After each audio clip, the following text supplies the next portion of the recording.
kahapon, nasa McDo tayo, di ba? Paglabas namin, may batang naka-uniform ng pang-eskwela. Tapos meron siyang backpack, nanghihingi siya. Pambaon po, pambaon sa school. This time, mga siguro alas 10:30 na. Ibig sabihin, naka-start na school. Sabi ko, hindi ko napigilan, nagbunganga ako. Sabi ko, bakit wala ka sa school? Sabi niya, wala pa kasi akong pambaon eh. Sabi ko, ayan, may baon ka na. Sabi ko, pumunta ka na sa school. Sabi niya gano'n. Binigyan niya ng coins, mga magkano. Tapos, naupo na naman siya doon sa harap ng McDonald's. Hawak niya yung backpack niya. Sabi ko, bakit hindi ka pa pupunta ng school? Sabi niya, kulang pa po pambaon ko. Sabi ko, hindi gano'n. Sabi ko, alam mo, kailangan mong mag-aaral. Dahil kasi kung hindi ka mag-aaral, balang araw, hanggang sa pagtanda mo, gano'n ka na lang. Lagi ka na lang manghihingi. Sana naman, hindi naman ako nagmaldita sa kanya, pero sana, in some way, maisip niya yun, Kasi medyo malaki na siya siguro kung mga 11, 12 years old na yun. 10, 11, 12 years old. Sabi ko, mag-aral ka? Sabi ko, ayun na, may pambaon ka na. Sabi ko, pumasok ka na. Sabi ko, late ka na, pero sige lang, basta pumasok ka. Kasi hindi natin alam kung style niya rin yun na nakaputi siya, tapos may backpack, para kung estudyante, hindi natin alam. Hindi ka na judge. It doesn't matter. Kailangan niyang pera, but then hopefully, sa konting sinabi ko sa kanya, mapasok sa isip niya. Sabi ko, mag-aral ka, kasi kung hindi, hanggang paglaki mo, ganun ka na lang. Sabi ko, mas gusto mo bang ganun, hingi ka lang ng hingi? Di ba mas maganda kung may trabaho ka? Yun ang magandang implication, yung sinabi mo na yun, na sabi ko na, para na kung hindi ka mag-aaral, hanggang lalaki ka, ganyan ganun ka na lang. Baka pumasok sa isip hopefully, nila. di ba, kung i-guide siya ng Holy Spirit na, oo nga, magpursige ako kasi, tingnan mo sila, mga naka-motor, mga naka-kotse, papasok ng McDo. Ako, nandito lang sa alabas ng McDo, nanghihingi ng umaasa sa kanila. Umaasa. Pero pag nag-aral ako, kagaya nila, may magkakaroon ako ng magandang trabaho balang araw. Ako makapagbibigay sa iba. Oo. Sana pumasok sa kanya. Wala tayong magagaala na may didikdik yun sa ulo niya. Ang bahala na ang Diyos doon sa kanya. Na sana, baka naman pinag-ano yun ng Diyos na nakita kami para nasabi ko sa kanya. Hindi natin alam. Totoo yun. Diba? Totoo yun. Hindi naman ako nagpapakasanta. Pero ibig sabihin, maybe in that way, nakatulong tayo sa kanya. More than the coins that we gave, Hopefully na yun nakatulong sa kanya yung pag-iisip na gano'n. Ay, nako. Kaya, yun, kung sakali man na papalarin ako na magkapera. Ay, teka, kukuha akong ice. Aray. Na magkapera ng malaki, ang daming matutulungan. Alam mo, Diyos ko po, sa nanonood ako sa news, yung mga nasa hospital na nakapila, na may malaking bukol sa leeg, na kung ano-anong klase, oh my gosh. Isipin mo yun, maingay ka. Sorry na. Pipila para lang magampanan o para lang matanggal o ma-opera kung ano yung nando sa leeg na nakalaki-laki, halos hindi na makakilos yung tao. Isipin, kung may pera lang ako noon, tatawagin. Pero alam mo, gagawin ko, tatawagin kong pasimple. Sandali, pwede tayo mag-usap o gano'n. O, aalis ako doon dahil kasi pagka hindi, baka kuyugin naman ako. Baka naman, ako rin sir. O, di ba? Yun ang dream niya talaga, guys, makatulong sa mga ganun paraan. Oo, yung gano'n ang gusto ko talaga. Tapos lagi niya sinasabi sa akin yan. Tapos noon, kakausapin ko siya, ano ba, ito, problema mo, ganito. Ihahanap ko ngayon ng doktor, ihahanap ko na, para malibsan kung ano yung problema niya, kung kailangan tanggalin yung bukol na ang laki-laki na nakikita ko. Pero nakapila sa mga hospital o sa mga, oh my God, sabi ko, kung marami lang akong pera talaga, oh my God. Pero hanap ako, hindi naman pwede kasing, ayain mo doon yun, naliga, pagagamot kita, hindi. Dahil po, baka naman kuyugin ako. Baka naman ako maubusan ng pera. Baka ako naman maubusan ng pera. God will make a way. Yung taong yun, dadali niya sa atin. O tayo, dadali niya sa taong yun. Yeah. Kasi hindi naman, we have to be realistic. We cannot help everybody. God will God will make a way when there seems to be no way. Ang ganda ng kantang yun, guys. Di ba? He works in ways we Yeah. cannot see. He God will make a way for me. O, di ba? He will be my My guide. guide. Naku, Oh. makapiright.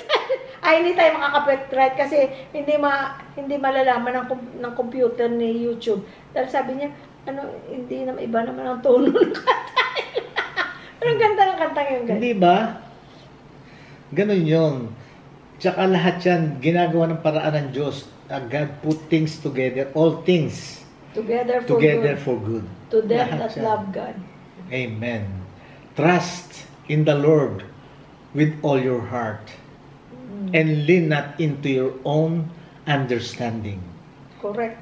In all your ways, acknowledge Him, and He will direct your path. Parang pastor si Louie Boy. Hindi ba? Yan ang kaganda kay Louie Boy, guys. Katoliko siya, Adventist ako.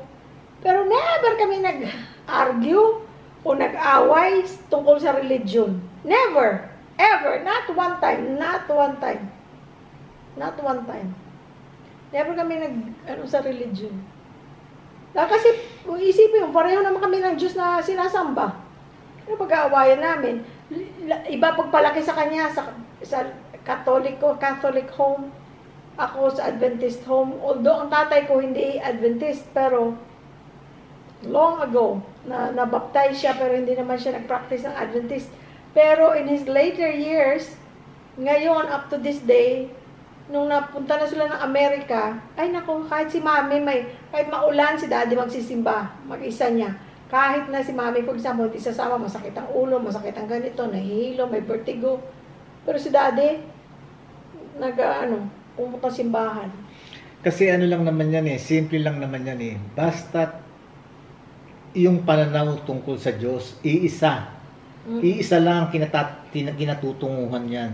Kung ano man ang kinikilala yung Diyos, kung ano man ang sekta ng relihiyon na inyong sinasambahan, iisa lang naman ang pupuntahan yan sa Diyos. Kaya lang, yun nga, depende. Meron nagsisimba sa Iglesia ni Cristo, meron nagsisimba sa Katoliko, meron nagsisimba sa Protestante. Walang iniwan yan sa itong lamesa, ito. Huwag mong bumubang camera. Gagawin kong example, nandito rin lang tayo. Pagdadasal, di ba? Pwede ka magdasal sa couch, habang nanonood kang TV, kumakain ka. Tapos magdasal ka muna bago ka kumain. Or pagkatapos mo kumain, magdasal ka. Pwede ka magdasal doon. Pwede ka magdasal sa puno ng hagdan, di ba? Ganon din sa pagkain. Pwede kang kumain doon sa sulok, pwede kang kumain sa itaas, pwede kang kumain sa labas. Pero bakit tayo merong hapagkainan? Sapagkat yan ang nagis na natin, na yan ang tamang kainan, lamesa para sa pamilya, para ating kainan. Ganon din ang simbahan. Pwede kang magdasal kahit saan. Pero bakit may simbahan tayo? Meron tayong bahay na pinupuntahan para ating iparating sa Diyos kung ano ang ating mga nasa saloobin, mga panalangin, pagtawag sa Kanya. Sapagkat yun din ang nakagis na natin na mayroong simbahan para sa panalangin. May bahay ang Diyos para sa panalangin. Ganun lang kasimple. Di ba? At saka for fellowship din daw ang pagsisimba. Kasi fellowship with your with other people na pareho mo ng paniniwala. At tapos, marami rin nagsasabi, di ba? Ay, magsisimba ako, chismisan lang naman doon. Hindi man sila nakikinig sa pare o sa pastor. Nagchichismisan, nagsiselfone, nagpi-Facebook, nag-YouTube doon sa simbahan. Totoo yun. Bakit ako magsisimba? Magkakasala lang ako dahil ko nakikita. That's true. But also, hindi naman sila ang pinuntahan mo sa simbahan.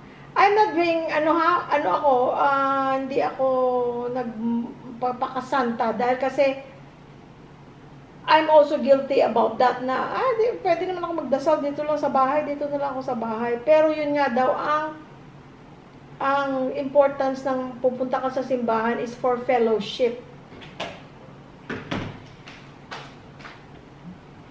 Ngayon, kumuha siya ng Kinuha niya yung papaya para maubos na. Pampaalis ng, Evelyn, masama ang espiritu sa katawan. Ang papaya. Natawa si Evelyn doon eh. Ano yung sinasabi mo? Tuloy mo na. Yung nga pag nagsimba tayo, huwag na lang natin tingnan yung kung may mga ginagawang mali ang ating mga kasamahan. Huwag na lang tingnan ang pastor, ang pare. You know why? They're humans. Kahit nasabihin mo pa, Father, Pastor, they're humans. Hindi sila Diyos. They can make a mistake. Pero totoo rin yun. Marami kong nakita, kilala,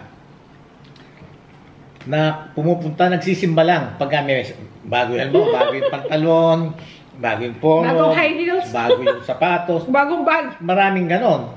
Di ba?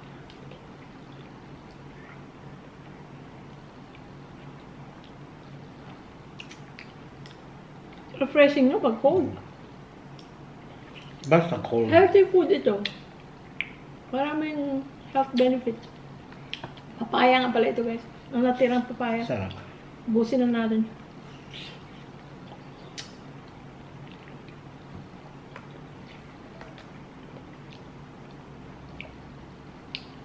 Ha? Saging na lang. Ilang araw natin binili yun, hindi ka pa nakakain na naman. Ay, kahapon kasi medyo matigas pa eh. Mamaya siguro. Not right now. Sa'yo na lang. Ati tayo. Ito sa akin. Maliit na lang sa'yo. Maliit lang, okay, maliit lang. Ito talaga. Thank you.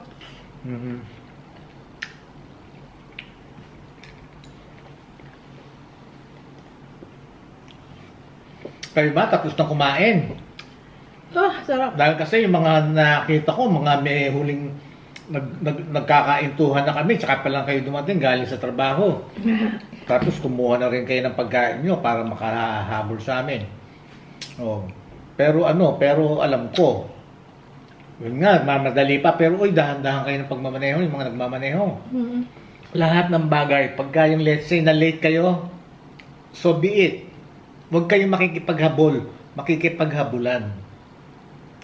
Sinasabing nakikipaghabulan, lalo sa pagmamaneho. Huwag kayong nakikipaghabulan. Nakikipaghabulan kayo noon pag gano'n ng pagmamaneho nyo. Nakikipaghabulan kayo sa pulis, sa ticket. At pangalawa, which is more important, nakikipaghabulan kayo sa ospital. Gusto nyo makarating kaagad sa ospital. Dahil hindi natin alam kung ano, pagka na-aksidente kayo, di ba? Isasakay kayo sa ambulansya para madali makarating sa ospital. Bakit gugustuhin natin yung ganon, di ba? Kung let's say na late ka, so be it. Na late ka, mayroong reason yun. Mayroong reason na ginawa ang Diyos para malate ka. Which is, hindi natin alam kung ano yung reason niyang yun. Baka i-delay ka dahil kasi, avoid accident, or pagtapak mo ron, merong pako, matatapakan mo, i-delay ka niya. Yung mga ganon, lahat yan, there's a reason why. At Diyos lang ang nakakaalam. True. Kaya yung pagdadasal, yun ang weapon, the only weapon that we have. Ano sa Tagalog? Sandata? Sandata, para ilayo tayo sa kapahamakan at iadya tayo sa biyaya. Ganun lang masasabi ko. If it's late. True. Dati na-stress ako dyan. Yan, isa yung mga stressors ko dati, yan yung malilate ka. Dahil kasi, lalo pa sa trabaho ko, pag na-late ka, yung morning medicines mo, kumbaga, kung walang nag-cover sa'yo na para gawin yun, yung kinover lang para matingnan ng pasyente, lahat buhay, lahat okay. Pero yung mga gawain mo, sa'yo pa rin yun, nakaka-stress. Kumbaga, na-late ka, lahat ng the rest of the day, parang hirap mag-catch up. Pero natuto ako, yung tumatanda na ako, yung natuto ako na, ay teka, there must be a reason bakit ako late, late. Lalo na, kung naniniwala ka sa Diyos, excuse. Or may nag-message sa akin. Mm. Menchi B. Miranda. Sis, meron resort yung sister ko, Montura Resort. Saan? Sa Porac. Kapag gusto nyo mag-staycation kasama na family nyo. Ay, thank you, Menchi. Thank you, Menchi. Baka naman pwede makahingi ng discount. Pakisabi sa sister mo. Oo. Bigyan kami ng discount. Menchi, Bekenemen. Guys, mag-ano tayo? Mag-shoutout tayo, guys. Marami na naman tayong shoutout. Daisy De La Peña. Hello, friend. Marami tayong, sabi ni Daisy, marami kaming, marami kaming kapareho. Marami kayong pinagkapareho. Oo, pinagkapareho. Ito, sabi naman ni Joanna Javier, magre-retire na rin daw sila in 2 years. It will be also early retirement for them. Joanna Javier, hello. Oscar De Jesus, kamusta ka? Sa kabilang Ibayo, kamusta na? May kabilang Ibayo. Hindi siya, lagi niya ito sinasabi. Sa kabilang Ibayo, sabi niya, natatawa siya doon sa kabilang Ibayo. Tapos, si Amelia White, or Amelia Guidotti, lagi mo itong kausap pa. Si Amelia Guidotti. Yeah. Hi, Amelia. Amelia Guidotti. Shout out. To Ann Walter, to Nympha Cruz, kay Vicky Demirin. Hello. How are you guys? Ay, from Menifee siya. Neighbor nga pala natin ito. Menifee. And yung sa amin, Lake Elsinore is magkatabi lang. Doon ako namimili minsan sa Menifee. Malapit na malapit lang sa amin. Magaganda yung mga tindahan doon. Tapos si Raquel Facunla. Idamay ko na rin. Narinig ko rin lang yung Raquel. Raquel, Raquel Vitog. From New York. Teresita Abaloyan. Hello, hello, Teresita. Lagi yung mga mga diehard nating nanonood dyan. Eto pa. Si Susan Rodriguez. Nakakaalis daw ng stress. Kaming dalawa. Thank you. O baka naman na-stress kayo, Sana wag, Yung iba, Susan, yung iba na-stress atin, pero hayaan na lang natin sila. Baka gusto nilang ma-stress. Tiger Lily, hello. Shout out sa 3C Pulmonary sa St. Elizabeth sa Edgewood, Kentucky. Ano yung KY? Kentucky, no? 3C Pulmonary sa St. Elizabeth sa Edgewood, Kentucky. Hello sa inyong lahat! Shout out din kay Myrene at saka kay Michael. See you soon! Yan, si Myrene at si Michael, yan ang lagi kong kausap yan. Alam mo na natutuwa ako sa kanilang magkapatid. At saka si Myrene talagang natatouch ako pag nag-message sa akin yan. Natangkol sa dynamics nila magkapatid. Nakakataba ng puso. See you soon, Myrene and Michael. Ito from Rodel Angeles. Shout out daw sa uncle niya sa Metro Gate, si Efren Tungol. And Tita Aloha Tungol. Hi, Efren Sungol at saka si Tita Sungol. Tungol. Hi, Efren Tungol. Taga rito pala kayo sa Metro Gate. At saka, ang tita niya si Tita Aloha. Aloha. Ito, hello po. Pinapanood po kayo ng Mr. Ko, taga Pulong Kakutod, Angeles City. Po kami. Shout out na lang sa Mr. Ko, Marlon Galang. Hello po, Mr. Marlon Galang. Hi, Marlon. Hello. At saka kay Mrs. Si si Raquel Facunla, I think, from Bacolor, Pampanga. Uy, nagarito lang sa atin. Sabi ni Raquel pala, pagka nakikita daw niyang kung anong kinakain natin, napapabili sila. yung kakaulat at saka yung Farm Boy Rice, napabili siya. Dapat pala babayaran tayo nito ni Farm Boy Rice Jasmine Rice. Heinz from Colorado, USA. Hello, Miss Pines. Ay, naku, ang saya. Para, alam nyo guys, yung mga lalo pa yung mga na-meet na namin, Teka, si Dennis nga pala, tsaka si Marilyn. Shout out sa inyo. Shout out. At saka doon sa anak nila, si Charlene. Yun ang ginagamit nilang name.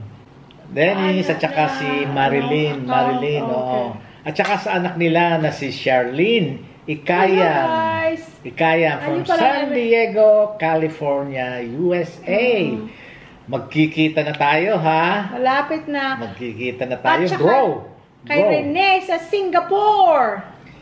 Si Hercules and Jacqueline Hernandez from Hamilton, Cincinnati, Ohio. Uuwi na si Jacqueline sa nandito na pala si Jacqueline. Nandito na si Jacqueline. Jacqueline, ha? Kailan pa pala tayo magkikita? Sa 22 pa? Sa 20. 20, sa akin. Sa 20. Ilalagay ko na nga sa calendar kasi makakalimutan natin. AM. Teka, si Jacqueline sa 20. Umaga. Okay. Shout out sa Hercules, sa mister niya. Bumili na sila guys ng lupa. Taga Ohio sila, Cincinnati. Bumili na sila dito sa Metro Gate, sa magiging neighbor na natin. At saka alam nyo ba guys, sabi nga namin, na dahil sa YouTube, nagkaroon kami ng mga magiging lifelong friends na. Yung mga, lalo pa yung mga na-meet na namin. Kasi kagaya ni Brian Rogel, at saka yung family niya, ang father niya, si Darlene, na misis niya, at saka yung mami ni Darlene. Yung kumbaga... Mami ni Brian. Parang, kumbaga, ang feeling mo na, friends na talaga kayo. Forever na, kasi taga rito rin sila sa Angeles. Yan, si Pam and Neil. Si Pam and Neil. Bebot at saka si Rick. Hi, Rick. Tsaka dito si Mariel at saka si Nan. Si Cam at saka si Marika. Marami Naging na friends rin, na ba na, you can really say na you're friends na. Oo. Yan ang pasalamat namin, guys. Kasi, parang sad din yung kung wala kang friends dito. Yung bago nga kami dito. Wala kaming relatives dito sa Pampanga, sa Angeles. At least meron tayong mga friends. At saka si Al and si Al at saka si Sister Jen Tayag. Andito, taga rito si Al, San Simon. Tapos si Pinky. My very good friend Pinky. Friend namin niya. Pati, kasama ko si Pinky sa trabaho. Naging friend na rin Louie Boy. Tapos si Ben at Jen Celis. Mga taga Pampanga din yun. At saka yung mga Tayag family. Ang pamilya ni Engineer Jess Tayag. Yes.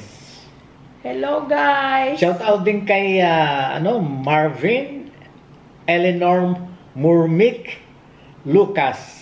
Yan. At saka si Muchi from Seattle, Washington. Yan.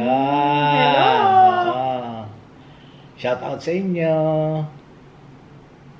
Tapos yung mga lagi kong mga ka-chat, shout out sa inyo lahat. At saka nga pala shout out din kay Carlito. Hi Carlito Lito. Hello. Liamson Santos. At saka sa iyong mga anak. Ayan, shout out sa inyo ha. Lagi ring nakasubaybay sa atin yan. Alam nyo, sa totoo lang, hindi ko maubos maisip na aabutin namin itong ganitong sitwasyon na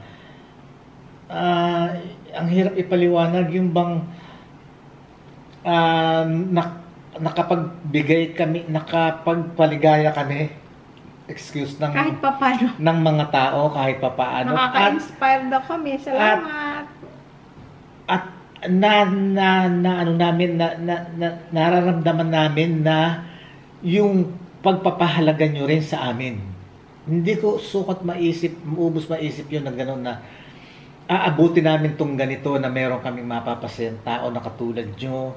Tapos na alam namin bukal din sa kalooban nyo na sinasabi nyo sa amin. Kaya pag kayo nagme-message kayo, nag-chat-chat tayo, talagang nakakataba ng puso yung mga binabanggit nyo. At sa totoo lang, natatats ako, sa totoo lang. Lagi niya ako guys, kahit nagluluto ko, tatawagin ako, basahin mo to. Natatats ako pinababasa niya sa akin yung mga sinasabi niya. Minsan talagang nangingilper luha ko. Sa totoo lang, hindi ko sukat akalain, hindi ko maubos maisip na mangyayari sa amin tong ganito na yun. Kasi nga dati nga yung content namin is luto-luto. Wala naman kami kausap pag nagluluto kami. Sinasabihan pa nga kami, binabash pa nga. Magluto ka na lang, nagsasalita ka pa. Oo. Yung ganun, sinasabihan kami na. Samantalang ito ngayon, sila, mas pag sinabi nga natin, andyan pa ba kayo? Hindi kami umaalis, nandito pa kami. Hanggang hindi kayo magsabi ng I love you. Si Teo, alam mo si Teo, Oo. Hi Teo. Hi, Teo. Sabi pa nga sa akin hindi Anya, parang meron siyang sabi kanina, bitin naman ako sa bitin naman yung last na vlog nyo, bitin naman, sabing ganon. Isipin nyo yun, talagang kumbaga, talagang from the start up to the end, talagang pinanonood nila. Dati lagi kami nababash, guys. Pero, hindi naman ako nagsasalita. Dati, nagkakamera lang ako at nag-edit. Si Louie Boy, mga gigisa. Nagsasalita, alam mo yung nagkukwento-kwento, ibabash ka pa dahil kasi daw, magluto ka na lang, ba't ka pa nagsasalita, ang daming mong satsat, ang daldal mo, ang ganito mo. Ngayon, hindi na, na yan, okay na yan. Tsaka dati, lagi akong parang naiirita or na-hurt pag may mga negative, sabi ni Louie Boy, hayaan mo sila, ba't mo dinidibdib? Hindi naman kasi sanay, hindi kami sanay. Hindi naman kami sanay, siyempre, na mga ganung bash-bash. Pero sabi nga nila, pag may nagbabash sa'yo, that's good. Gaya nga na ibig sabihin, may nanonood na talaga sa'yo. Gaya nga na sinasabi nyo, di ba? Don't mind them. Don't mind them, kasi kami na nagustuhan na. Kung sa bagay, that's fine. Dahil kasi, the more comments, the better. The more likes, the better. Kaya guys, don't forget, click the thumbs up button. Click the like button. Salamat guys. It really helps our channel. Ano na? Ayan na. Sa sobrang daldal natin guys. Ayan, kumakain na naman siya. Ano na tayo? Tapusin na natin. Mag-I love you na tayo. Tapusin muna natin to dahil kasi makakain na. Sige na. Sige na, mag-I love you na tayo. Unang-una sa Panginoon Diyos, maraming salamat po at Amen. lagi niyo po kaming pinagsasama. Magkikita-kita. At lalong-lalo na sa inyong lahat. Maraming salamat. Hindi kami magsasawang magpasalamat sa inyong sa inyong walang sawa na na pagsubaybay sa amin. Thank you guys. Maraming salamat. Mahal namin kayo dahil kung wala kayo, wala kami. Thank you Lord. Thank you Lord. You guys. Thank you guys. We love you all. Bye-bye. Picture muna tayo. Lande.